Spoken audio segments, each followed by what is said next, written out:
Thanks for clicking. My name is Mark Mitchell. I'm a mortgage broker here in London, Ontario.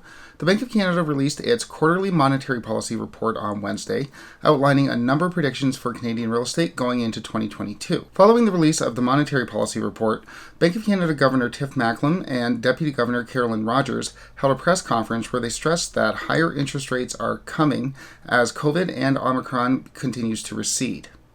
Hopefully.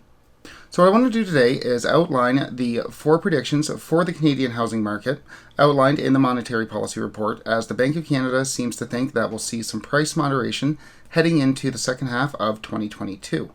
Then I want to go over the report's predictions for Canada's inflation rate, as it also sees inflation starting to recede as the year goes on. And then finally, I want to discuss some caveats that I found in the report, as that all of these predictions do seem to be couched in one word: unless. We do have a number of updates coming out next week, as we're expecting to get the real estate data from January for Canada's real estate market, and preliminary reports are showing that the value of Canada's real estate continues to go up and up and up, which probably won't be helped at all by today's interest rate announcement. So if you want to get those updates, make sure you click like and subscribe. But for now, let's get into these real estate predictions.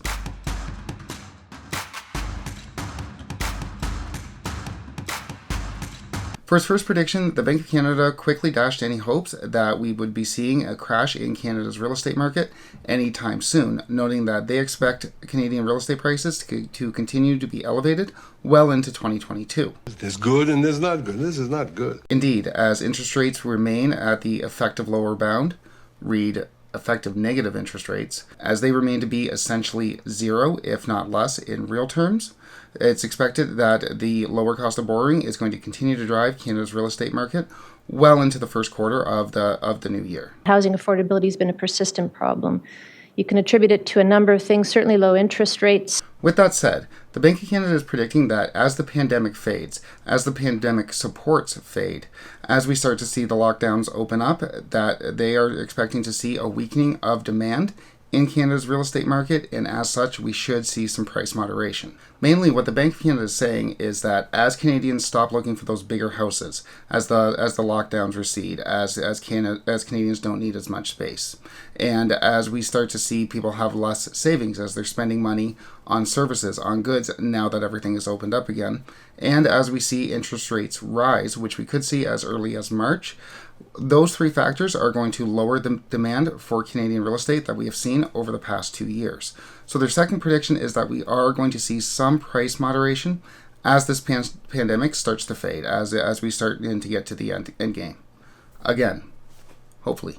Third, the Bank of Canada is expecting that as everything opens up, as the supply chains start to get back in working order, that we should be able to see more new construction of new homes in Canada. While the construction of new homes has been slow as of late, especially with all the lockdowns and a weakening supply chain, the Bank of Canada is expecting that these supply chains will get back up in working order, and as the economy opens up, we should be able to see a large surge in the construction of new homes, which will definitely help with the supply problem. Overall, the bank's view is that the most important thing that will restore balance to the housing market in Canada is an increase in supply. Supply has not kept pace with demand, and we think that's an important thing that needs to happen. And finally, the Bank of Canada's fourth prediction for Canadian real estate is that as demand weakens, as interest rates go up and up and up, and savings goes lower and lower, while supply is getting more and more online, as we are able to build more houses, putting this supply and demand together,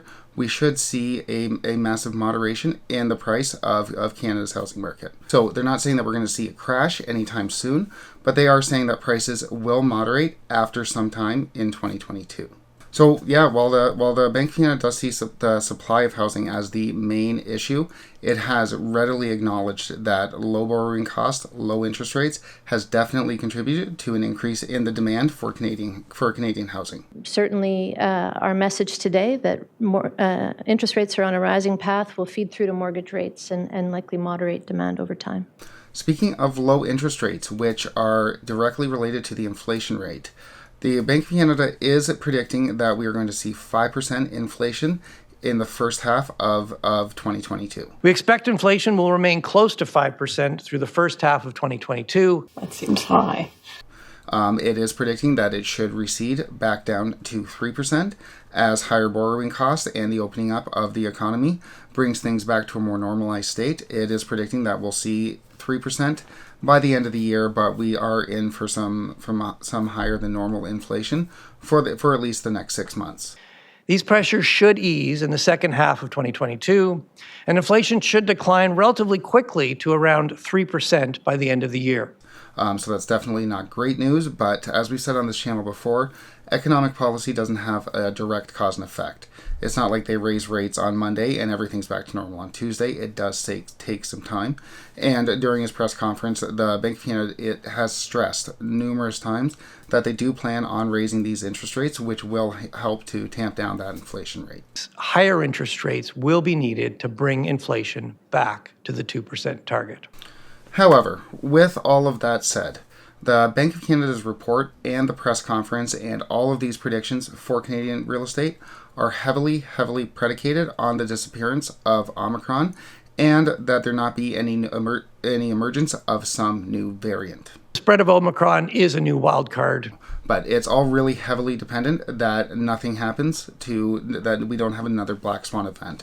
We don't have something else come into play that will cause it to have to revert to the pandemic level monetary support. I mean, I think this is readily apparent when we look at the monetary policy itself. The word Omicron is mentioned 18 times in the report, whereas the word housing is only mentioned 12 times, and the word interest rate is only mentioned 7 times. So I think it's clear from the report, and if you watch the interview after, Omicron was said, I lost count how many times it was said. Of the Omicron variant, of course, we discussed the impact of Omicron, the rapid spread of Omicron, le variant Omicron. But the Bank of Canada does really seem to be heavily focused on this Omicron variant going away. With all of that said, we first mentioned Omicron on this channel on November 29th, and that's when the virus was really starting to come into the media, and there was worried from investors that this new virus would delay would delay rate hikes from the central banks. Investors worried that central banks may push back their monetary tightening in the face of this new COVID variant. Simpler time. So I think if 2020 and 2021 has taught us anything, is that the future is unpredictable, and we definitely shouldn't count on this virus going away anytime soon. I do like to remain optimistic. No, you don't. You don't. When it comes to pandemics ending, I like to remain optimistic. So I do like to remain optimistic about the pandemic ending, but given the back and forth that we've seen with the central banks, given the back and forth that we've seen with COVID in and of itself, with the lockdowns, then not, etc., I think that it's important to look at all of these predictions, but take them with a grain of salt, because like I said at the beginning of the video, they are all couched under the term unless we get a new variant, unless this isn't the end, unless we're not coming towards an endemic or an epidemic, unless COVID is going to continue on. So I think that is definitely something to keep in mind. But with that said, it does look under this monetary policy report that the Bank of Canada, all else being equal, does plan on returning us to at least a somewhat normal state of monetary policy, and hopefully maybe a even more normal state in Canadian real estate, where we don't see 25% year-over-year price growth. Obviously, we will have updates on the effects of this monetary policy and on the Canadian real estate market as they come out. Click like and subscribe if you want to get those updates, and thanks so much for watching.